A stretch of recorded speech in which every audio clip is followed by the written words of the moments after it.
வணக்கம், welcome to our channel. இன்றைக்கி நம்ம சேனலில் பார்க்க போகிற ரெசிபி ரெட் சாஸ் பாஸ்தா. எப்படி பண்ணுறதுன்னு பார்க்கலாம். வாங்க குயிக்காக வீடியோக்குள்ளே போகலாம்.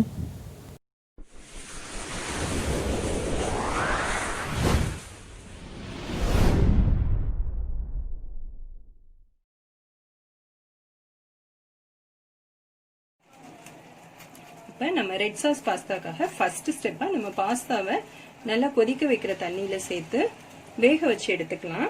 இந்த தண்ணி நல்லா கொதிச்சுட்டு இருக்கணும். நம்ம ஃபர்ஸ்டே ஆட் பண்ணிடக்கூடாது. இந்த மாதிரி பபிள் வர மாதிரி இருக்கிற ஸ்டேஜ்ல நம்ம இந்த பாஸ்தாவை ஆட் பண்ணிக்கலாம். இது 250 ml மெஷர்மெண்ட் கப். இதுல ஒரு கப் நான் பாஸ்தா எடுத்திருக்கேன். ஆட் பண்ணிடலாம். இது கூடவே ஒரு டீஸ்பூன் உப்பும் ஒரு டீஸ்பூன் ஆயிலும் ஆட் பண்ணிக்கலாம். இந்த ஆயில் ஆட் பண்றதுனால இதுல ஸ்டிக்கினஸ் இல்லாம கிடைக்கும். இதை 7 மினிட்ஸ் வரைக்கும் நம்ம சிம்மிலே வச்சிருக்கலாம். அதுக்கப்புறமா கொஞ்சம் ஒரு நிமிஷத்துக்கு ஒரு தடவை நம்ம இதை கட் பண்ணி பார்த்து வெந்துருச்சான்னு செக் பண்ணிக்கணும். வெந்துருச்சுன்னா ஆஃப் பண்ணிடலாம். இல்லைன்னா நம்ம கவர்ல நம்ம வாங்குற பாஸ்தா கவர்ல எவ்வளவு நேரம் கொதிக்க வைக்கணும்னு சொல்லியிருக்காங்களோ அந்த டைம்ல நம்ம வேக வச்சு எடுத்துக்கலாம். இப்ப பாஸ்தா நல்லா வெந்து வந்துருச்சு. இந்த மாதிரி கட் பண்ணா கட் ஆகணும். அதே சமயம் நல்ல திக்காவும் இருக்கணும். அந்த டைம்ல நம்ம இப்ப ஆஃப் பண்ணிடலாம்.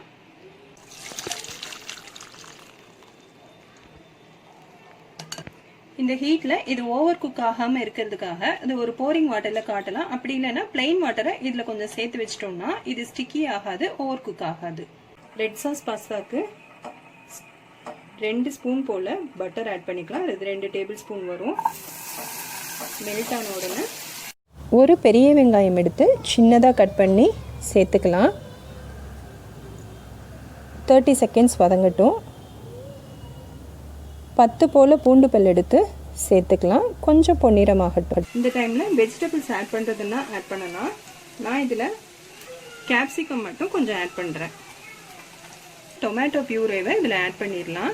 இந்த டொமேட்டோ பியூரே எப்படி பண்றதுன்னு நான் டொமேட்டோ சாஸ் ரெசிபியில கொடுத்துருக்கேன். நீங்க செக் பண்ணிக்கோங்க. நான் மேல காஸ்ட்ல கொடுக்குறேன் லிங்க். 1 டேபிள் ஸ்பூன் போல மிளகாய் தூள் ஆட் பண்ணிக்கலாம். இதை ஆட் பண்ணோன்னே பெப்பர் பவுடர் ஆட் பண்ணிடலாம். 1 டீஸ்பூன் எடுத்துருக்கேன். தேவையான அளவு உப்பு சேர்த்துக்கலாம். டேபிள் சால்ட் எடுத்துருக்கேன்.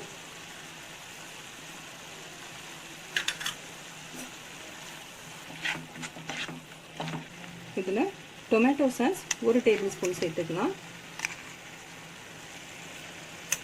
இது கூடவே 1 டீஸ்பூன் போல சோய் சாஸ். இது ரொம்ப சேர்க்க வேணாம், அசிடிட்டியாக இருக்கும். 1 table spoon sugar, white sugar add பண்ணியிருக்கேன். இப்போ நம்மளோட ரெட் சாஸ் ரெடி ஆயிடுச்சு. இதில் நம்ம பாயில் பண்ணி வச்சிருந்த பாஸ்தாவை ஆட் பண்ணிடலாம்.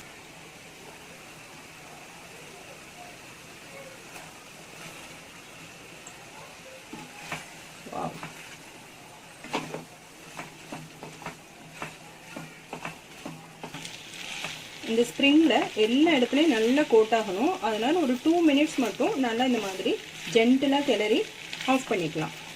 இப்போ சீசனிங்க்கு ஒரு 1/4 டேபிள் ஸ்பூன் போல் சில்லி ஃப்ளேக்ஸ் ஆட் பண்ணிக்கிறேன். சீஸ் கொஞ்சம் ஆட் பண்ணிடலாம். நல்லா கிரேட் பண்ணி நம்ம தூவிடலாம்.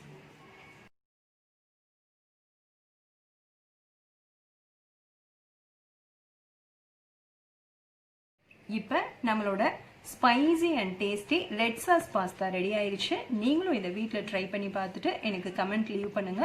லைக் பண்ணுங்க, ஷேர் பண்ணுங்க, ஜாய் என்ஜாய்க்கு சப்ஸ்கிரைப் பண்ணுங்க. அப்படியே பக்கத்தில் இருக்க பெல் ஐக்கானை கிளிக் பண்ணி ஆல் ஆப்ஷன் செலக்ட் பண்ணிக்கோங்க. அப்பதான் நான் அப்லோட் பண்ற எல்லா வீடியோஸையும் நீங்க மிஸ் பண்ணாம பார்க்கலாம். ஜாய் சமைக்கணும், என்ஜாய் பண்ணி